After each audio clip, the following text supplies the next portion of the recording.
Segunda parte. Capítulo 19. En una región situada entre el bosque eterno y la Feranía ulterior, notable únicamente por su desolación, varios marbilianos que hasta hacía poco habían sido gente respetuosa de la ley y amante de la familia bregaban sin descanso en el más temido de los campos de trabajo de Roja, Black Seek.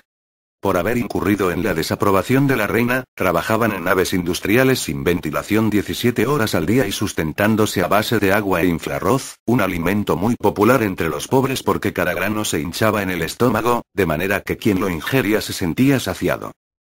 Se había decretado que todos los marbilianos tuvieran en su casa una estatua de porcelana y cristal de 1 metro de alto con la efigie de Roja, la pieza principal en un altar dedicado a la soberana del reino.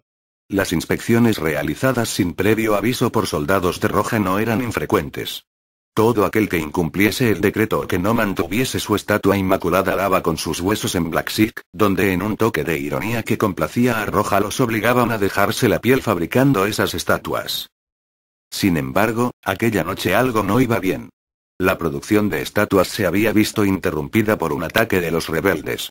Explosiones periódicas sacudían los dormitorios del campo. Los destellos iluminaban las figuras enzarzadas en combate cuerpo a cuerpo. Los naipes soldado del ejército ultramoderno y tecnológicamente avanzado de Roja, conocido como el Corte, intentaban repeler el asalto, cosa que no habría debido resultarles tan difícil puesto que las tropas rebeldes no eran más que un batiburrillo de ex soldados de corazones y civiles marbilianos. No obstante, tenían a su favor la ira justificada, un arma más eficaz que las habilidades de combate, y entre ellos había uno que de pronto se dividió en dos para aportar un hombre más a la batalla: los generales Doppellinger, que luchaban junto a un caballero blanco, una torre blanca y varios peones. Los rebeldes se hacían llamar alisianos, en honor de la joven princesa que había muerto prematuramente, sin haber accedido al trono. La princesa Alice de Corazones, pese a que había perecido, seguía viva como símbolo de una época más inocente aunque imperfecta, como un icono de esperanza en el retorno de la paz. Entre los alisianos destacaba un soldado por su creciente destreza militar y su temeridad suicida. Si bien este renegado no siempre se relacionaba con los otros rebeldes, si se encerraba en sí mismo cuando no estaba enfrascado en la batalla, al menos luchaba en su mismo bando. Todos los que lo habían visto combatir sabían que más valía tenerlo como aliado que como enemigo. Fue este renegado quien abandonó la protección de sus compañeros en la batalla de Black Seek. Sin preocuparse por su propia seguridad y blandiendo la espada relumbrante, se abrió paso por entre las huestes de Roja, que semejaban naipes normales pero más grandes cuando no estaban en batalla, pero que ahora se abrían en abanico como si la mano de un taur gigantesco estuviese extendiéndolos sobre el paño verde de una mesa de juego. Cada naipe se desplegaba para formar un soldado casi el doble de alto que un hombre marbiliano medio, con extremidades de acero y un cerebro apenas lo bastante desarrollado para obedecer órdenes en combate. El renegado apuntaba con su espada a la parte superior del pecho de los soldados, su único punto vulnerable, una zona situada encima del esternón, en la base del cuello con tendones de acero. Un golpe directo atravesaba componentes vitales, que despedían chispas, y el soldado moría. El renegado disparó una araña obús contra las puertas de la fábrica. En el aire, el proyectil esférico se transformó en una enorme araña negra y atravesó las puertas. Mientras el renegado asestaba estocadas y mandobles a los soldados de Roja, los trabajadores esclavizados consiguieron huir a través de la llanura hasta el bosque eterno. El resplandor de un dormitorio en llamas iluminó el rostro del renegado apuesto y de facciones duras, con 4 cicatrices paralelas en la mejilla derecha. Dodge Anders. Con solo 14 años, luchaba como un hombre hecho y derecho. Habían transcurrido unos pocos años desde el asalto inicial de Roja al Palacio de Corazones, y el caos que se había desatado tras su toma de poder en el reino había dado paso a un nuevo orden. Al enterarse del golpe de Roja, temerosos del régimen que pudiera instaurar, muchos ciudadanos habían hecho las maletas de inmediato e intentado emigrar a Confinía, aquel país independiente separado de Marbilia por la agreste extensión de la Feranía ulterior y gobernado por el rey Arch. Sin embargo, quizá porque quienes deseaban emigrar no pagaron un soborno lo bastante generoso a los funcionarios de aduanas de Confinía, o quizá porque Roja había previsto que se produciría un éxodo de cobardes y había llegado a un acuerdo con el rey Arch, nadie consiguió abandonar el país. Todos se quedaron atrapados en Marbilia, sometidos a la saña de Roja. Familias enteras fueron enviadas a campos de trabajo o, en casos peores, exterminadas.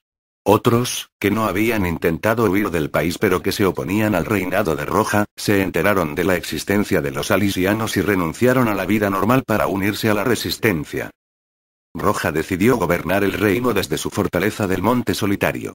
El castillo constituía un recordatorio permanente de los años que ella había pasado en el exilio y del injusto destierro ordenado por su querida y difunta hermana, lo que servía de justificación de sus brutales métodos represivos. Poco después de la coronación, Roja mandó trasladar el corazón de cristal a la fortaleza, y ahora notaba su presencia luminosa en su cámara secreta, mientras caminaba de un lado a otro de la habitación, escuchando a Jacob Noncelo recitar fragmentos de In Regnum Speranus.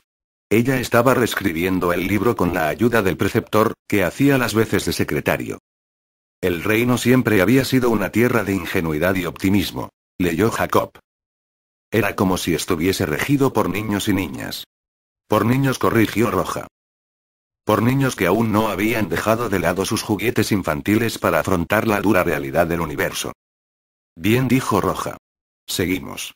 Un universo en que solo sobreviven los más crueles, un universo en que el galimatazo grande se come al pequeño, valga la expresión. La aguda plumilla de Jacob se deslizó sobre el papiro real. El gato entró en la habitación. ¿Sí? Preguntó Roja. Blacksik ha caído y los esclavos han escapado, siseó el gato. Ha sido obra de los alisianos. Roja apretó los puños. Un temblor sacudió los objetos de la habitación. Los alisianos, un punto negro en la cara de su reino, una aguja clavada en el puño de su régimen. ¿Por qué no había acabado con ellos el gato? Las armas y los muebles que no estaban sujetos al suelo vibraban con su creciente cólera. Jacob Noncelo y el gato, que conocían su escasa tolerancia para con el fracaso, salieron a toda prisa de la habitación. ¡Ya! Bramó Roja, de pie en el centro de un torbellino de sillas, lámparas, espadas, lanzas, platos y libros, un tornado surgido del pozo sin fondo de su imaginación cargada de odio. Blacksik en manos del enemigo. Los esclavos, libres, rodarían cabezas. Al finalizar la batalla de Blacksik, todavía con adrenalina en las venas, Dodge y la Torre Blanca se aventuraron a recorrer las concurridas calles de la zona urbana deprimida en que se había convertido Marvilópolis para refrescarse la memoria sobre por qué luchaban. La torre se camufló con un abrigo con capucha, pero Dodge se negó a hacer otro tanto. No estaba dispuesto a ocultar su rostro a la vista de sus enemigos.